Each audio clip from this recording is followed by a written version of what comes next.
السلام علیکم ورحمۃ اللہ وبرکاتہ۔ میرا نام ہے سید عامر حسین شاہ اور آپ دیکھ رہے ہیں آپ کا اپنا یوٹیوب چینل انفو ایٹ مراد۔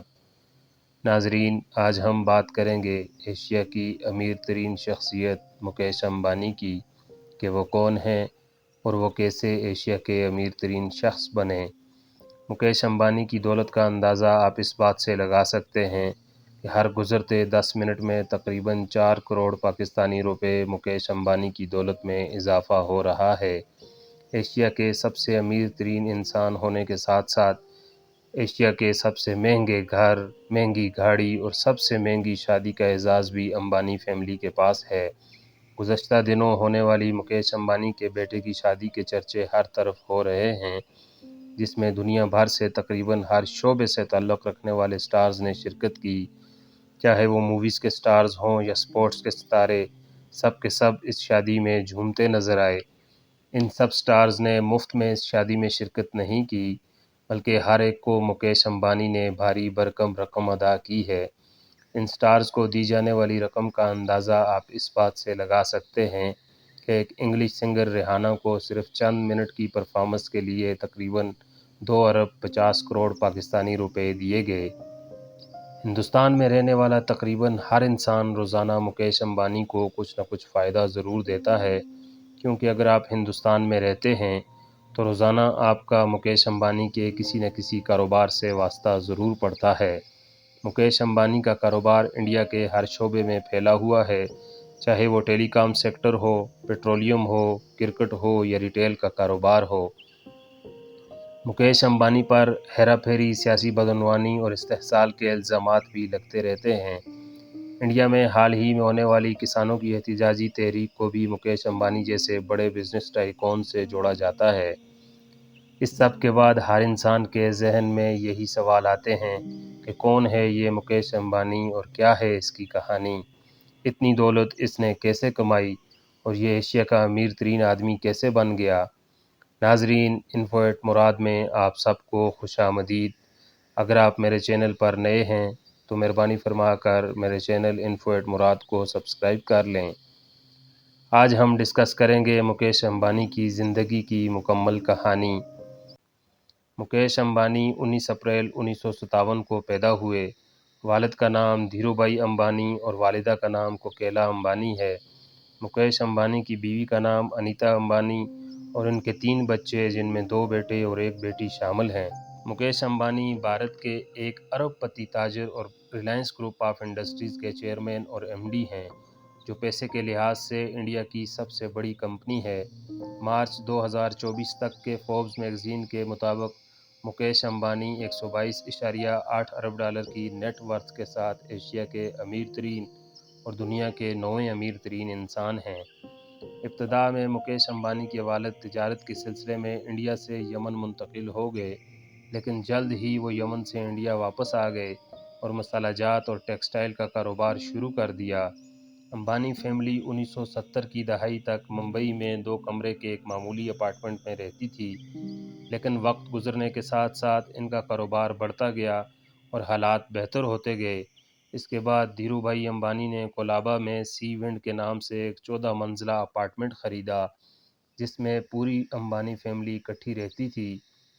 حال ہی میں مکیش امبانی نے ایشیا کا موسٹ ایکسپینسو گھر اپنی فیملی کے لیے بنوایا ہے اور اب وہ وہاں منتقل ہو گئے ہیں، جس کا ذکر ہم اس ویڈیو میں آگے جا کر تفصیل سے کریں گے۔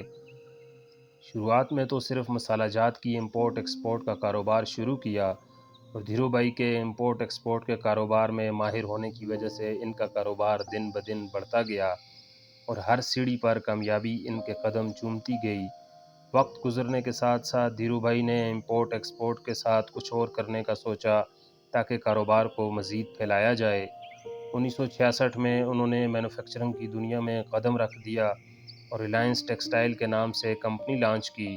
یہ انڈیا میں ٹیکسٹائل انڈسٹریز کے بحران کا دور تھا، کیونکہ انڈین حکومت نے کاٹن پر سخت پابندیاں لگائی ہوئی تھیں، لیکن دھیرو بھائی امبانی نے اپنے زبردست کاروباری دماغ سے اس بحران سے نکلنے کا حل بھی نکال لیا اور بجائے کاٹن کے کیمیکل طریقے سے کپڑے بنائے گئے، یعنی سنتھیٹک ٹیکسٹائل کا استعمال شروع کر دیا۔ اس کام کی وجہ سے دھیرو بھائی امبانی نے دو فوائد حاصل کیے۔ ایک تو وہ حکومت کی سخت پالیسیوں سے بچنے میں کامیاب ہو گئے، اور دوسرا اس پروسیس کے ذریعے کپڑے انتہائی سستے داموں بکنے لگے، جس کی وجہ سے دھیرو بھائی امبانی بہت جلد بہت مشہور ہو گئے اور ریلائنس ٹیکسٹائل انڈسٹریز پھیلتی گئی۔ وقت گزرنے کے ساتھ ساتھ ریلائنس انڈسٹریز میں انویسٹرز کی تعداد بہت بڑھ گئی۔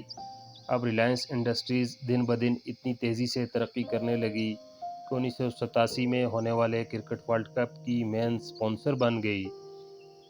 دھیرو بھائی امبانی کا ٹیکسٹائل کا کاروبار بڑی کامیابی کے ساتھ ترقی کر رہا تھا، لیکن ایک مسئلہ یہ تھا کہ ان کو خام مال دوسری کمپنیوں سے خریدنا پڑتا تھا۔ اسی لیے دھیرو بھائی نے فیصلہ کیا کہ کیوں نہ اپنا خام مال کا کارخانہ لگایا جائے۔ اس طرح انہوں نے خام مال کی پریشانی بھی دور کر دی اور اپنا کارخانہ بنا کر اس انڈسٹری میں بھی پنجے گاڑ دیے۔ مسلسل کام کی وجہ سے دھیرو بھائی امبانی اب تھکے تھکے رہنے لگے تھے اور 1986 میں بیمار پڑ گئے۔ ان کی بیماری کی وجہ سے دھیرو بھائی امبانی کے بیٹوں مکیش امبانی اور انیل امبانی نے اپنے والد کے ساتھ کاروبار چلانا شروع کر دیا۔ اپنے والد کی رہنمائی کے ساتھ دونوں بھائی بڑی کامیابی کے ساتھ کاروبار کو بڑھانے لگے، لیکن سن 2002 میں دھیرو بھائی امبانی کا انتقال ہو گیا تو دونوں بھائیوں کی پارٹنرشپ میں دراڑیں پڑنے لگیں، جھگڑے شروع ہو گئے۔ اس دراڑ کی سب سے بڑی وجہ یہ تھی کہ دھیرو بھائی امبانی نے وفات سے پہلے جائیداد اور کاروبار کی تقسیم نہیں کی تھی۔ اب جھگڑا یہ تھا کہ ریلائنس گروپ آف انڈسٹریز کا کنٹرول کس کے ہاتھ میں ہوگا۔ دھیرو بھائی کی وفات کے بعد جب ریلائنس گروپ آف انڈسٹریز کے ڈائریکٹرز کا اجلاس ہوا، جس میں زیادہ تر شیئر مکیش امبانی کو دے دیے گئے، یہیں سے دونوں بھائیوں میں جھگڑے کا آغاز ہو گیا۔ اب دونوں بھائی ایک دوسرے سے مسلسل ناراض رہنے لگے تھے اور ایک دوسرے سے بات چیت تک بند کر دی تھی۔ بھائیوں کے یہ جھگڑے ان کی ماں کوکیلا امبانی سے برداشت نہیں ہو رہے تھے، جس کی وجہ سے ان کی ماں نے مکیش امبانی کو زیادہ شیئر دینے کا فیصلہ ختم کر کے ریلائنس گروپ آف انڈسٹریز کو دونوں بھائیوں میں برابر تقسیم کر دیا اور دونوں کو اپنا اپنا کاروبار چلانے کی ذمہ داری دی۔ اس تقسیم سے مکیش امبانی کے حصے میں ریلائنس آئل، گیس، مینوفیکچرنگ اور کیمیکل کی انڈسٹریز آئیں، اور انیل امبانی کو ریلائنس کیپٹل، انرجی اور ٹیلی کام کی انڈسٹریز ملیں۔ لیکن یہ تقسیم بھی بھائیوں کو اکٹھا نہ رکھ سکی اور دونوں کے اختلافات بدستور قائم رہے۔ مکیش امبانی اپنے والد دھیرو بھائی امبانی کی طرح ایک زبردست کاروباری دماغ کے حامل شخص ہیں۔ اپنی اسی قابلیت اور محنت کے ذریعے سے انہوں نے اپنا کاروبار بڑھانا شروع کر دیا۔ مکیش امبانی نے اپنے کاروبار کو ٹیکنالوجی کی جدت کے ساتھ آراستہ کرنا شروع کیا اور پیٹرولیم انڈسٹریز میں جدید ٹیکنالوجی اور جدید مشینری کی وجہ سے اپنا ایک الگ مقام بنا لیا۔ اس کے ساتھ ساتھ مکیش امبانی نے ایک نئی انڈسٹری ریٹیل کے کاروبار میں بھی قدم جمانا شروع کر دیے۔ مکیش امبانی نے انڈیا کی ریٹیل انڈسٹری میں اپنی محنت اور تجربے کے ساتھ انقلاب برپا کر دیا۔ انہوں نے انڈیا میں ایسا کنسیپٹ متعارف کروایا جس سے انڈین صارف کو اس کی تمام ضرورت کی اشیاء ایک ہی چھت کے نیچے دستیاب ہوں، یعنی سمارٹ بازار اور سپر مارٹ کے نام سے بڑے بڑے سٹورز کھولے گئے، وہ بھی ڈسکاؤنٹڈ پرائس کے ساتھ، جن پر ہر چیز کم قیمت پر دستیاب ہوتی ہے۔ اس انڈسٹریز نے مکیش امبانی کے کاروبار کو بہت پرافٹ دیا۔ اس کے بعد مکیش امبانی نے بڑھتی ہوئی کرکٹ انڈسٹریز کی طرف اپنی توجہ مرکوز کر دی اور آئی پی ایل نامی ایک بڑی لیگ کی ٹیم ممبئی انڈینز کو خرید لیا، جس نے مکیش امبانی کے کاروبار کو مزید دوام بخشا۔ یہاں تک کہ کورونا جیسی عالمی وبا میں جب ساری دنیا لاک ڈاؤن تھی، تب بھی خالی اسٹیڈیم کے ساتھ بھی ممبئی انڈینز نے مکیش امبانی کو بہت پرافٹ کما کر دیا۔ مکیش امبانی کا ایک کمال ہے کہ وہ جس انڈسٹریز میں بھی قدم رکھتا ہے اس ساری انڈسٹری پر قبضہ کر لیتا ہے۔ اب اس کو اس کی کاروباری مہارت کہیں یا قسمت، اس کا فیصلہ آپ پر چھوڑتے ہیں۔ اس کے بعد باری تھی ٹیلی کام سیکٹر کی۔ 2016 میں جب مکیش امبانی نے اس انڈسٹریز میں قدم رکھا اور مختلف کمپنیاں بنائیں، مکیش امبانی کا ٹیلی کام سیکٹر میں آنا اس انڈسٹریز سے ریلیٹڈ دوسرے لوگوں کے لیے بہت بھاری ثابت ہوا اور ان کمپنیوں کے کاروبار کو تقریباً ٹھپ کر کے رکھ دیا۔ مکیش امبانی نے جیو کے نام سے ایک ایسا نیٹ ورک لانچ کیا جس نے باقی تمام نیٹ ورکس کو بہت پیچھے چھوڑ دیا۔ اس کی وجہ یہ تھی کہ جیو نیٹ ورک اپنے صارفین کو کال، میسیجز اور ڈیٹا تقریباً سب کچھ فری دے رہا تھا۔ لوگ لائنوں میں لگ کے جیو نیٹ ورک کی سمیں خریدنے لگے۔ ایک اندازے کے مطابق جیو نیٹ ورک کے صارفین کی تعداد 45 کروڑ تک پہنچ گئی۔ ٹیکنالوجی کے استعمال سے واقف مکیش امبانی نے انڈیا میں جیو نیٹ ورک کے ذریعے 5G نیٹ ورک بھی لانچ کر دیا، جس سے اس کے صارفین میں مزید اضافہ ہو گیا۔ جیو نیٹ ورک اتنا کامیاب ہوا کہ مارکیٹ میں موجود دوسری کمپنیوں نے جیو نیٹ ورک پر عدالت میں کیس کر دیا اور موقف اپنایا کہ جیو نیٹ ورک نے مارکیٹ میں مقابلے کے رجحان کو ختم کر دیا ہے اور اپنے صارفین کو سب کچھ مفت میں دے رہا ہے۔ مکیش امبانی کا جیو نیٹ ورک اب دوسرے ممالک کی کمپنیوں کے ساتھ مل کر 6G نیٹ ورک پر کام کر رہا ہے۔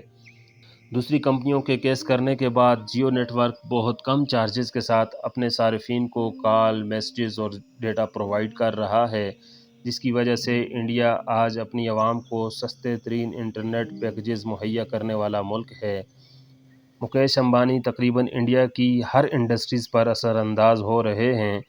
اب مکیش امبانی نے ایک امریکی کمپنی ڈزنی کے ساتھ مل کر انڈیا کا سب سے بڑا میڈیا نیٹ ورک بنانے کا اعلان کیا ہے۔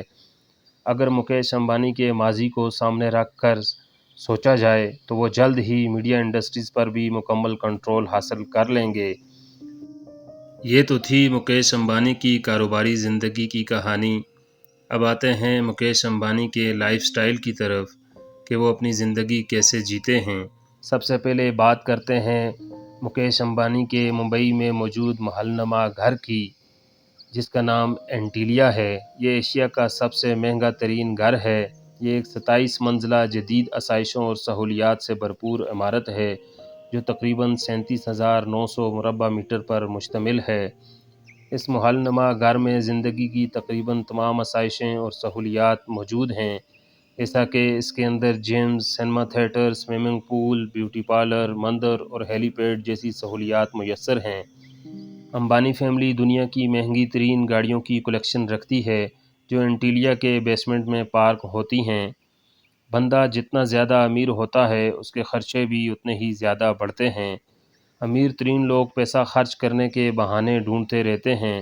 مکیش امبانی کے پیسے خرچ کرنے کا اندازہ آپ اس بات سے لگا سکتے ہیں کہ حال ہی میں ہونے والی اپنے بیٹے کی شادی پر تقریباً 15,000 کروڑ پاکستانی روپے خرچ کر دیے۔ اب امبانی کی دولت جو تقریباً 33,000 ارب پاکستانی روپے بنتے ہیں، ان میں سے 15,000 کروڑ پاکستانی روپے خرچ کرنا ایسے ہی ہے جیسے اونٹ کے منہ میں زیرہ۔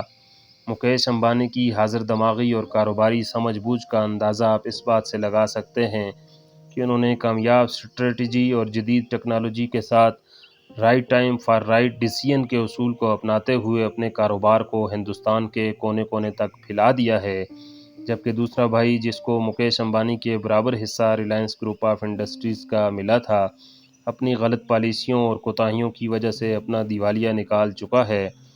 مکیش امبانی کی اس پوری کہانی سے ہمیں یہ سبق ملتا ہے کہ ہم زندگی میں محنت، لگن اور مکمل معلومات کے ساتھ right time for right decision کے اصول کو اپناتے ہوئے جو کام بھی شروع کریں گے تو کامیابی ضرور آپ کے قدم چومے گی۔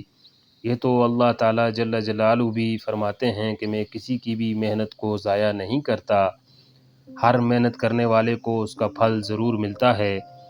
ناظرین، اگر آپ کو میری ویڈیو پسند آئی ہے تو اس کو لائک کریں، شیئر کریں اور کمنٹ باکس میں اپنی رائے کا اظہار ضرور کریں، اور میرے چینل انفو ایٹ مراد کو سبسکرائب کر لیں تاکہ مزید ایسی ویڈیوز آپ کو بر وقت مل سکیں۔